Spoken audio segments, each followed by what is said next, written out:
Khabib's a really interesting one, too. I watched so many of his tapes. He's so good at ground and pound. And I've been doing ground and pound from the day I started in this thing. I thought that was just you get on top of the guy and then you kind of just start swinging. The body's open, the head's open, but you just use a whole bunch of energy and you bludgeon the guy underneath you. I thought that's what it was. And there's some stuff you're doing with your hips. I mean, there is some technical stuff, but for the most part, it's not. With Khabib, it is very technical. I mean, ground and pound doesn't require a lot of thought. It's largely what I just said to you. Get on top of the guy and start swinging. Largely. Broad strokes, but I just encompassed 95% of it. Not with Khabib. I go watch his tapes and think, why is his ground and pound so vicious? Why can the other guy not move? He's doing stuff. He has techniques. He's got ways to trap the legs.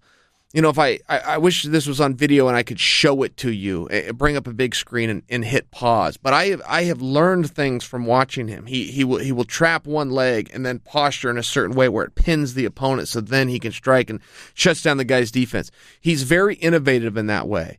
You know, ground and pound has been around from the beginning. Where they say Mark Coleman's the godfather of ground and pound. Well, Dan Severn was doing it too, and Randy Couture made it famous too. But the bottom line, Tito Ortiz was one hell of a ground and pounder. But the bottom line is, yeah, you get on top and you start dropping whatever you can on whatever's open, whether that's an elbow or a fist, whether that's to the body or to the head. This isn't rocket science, man. It's punching a down target. It gets pretty scientific with Khabib.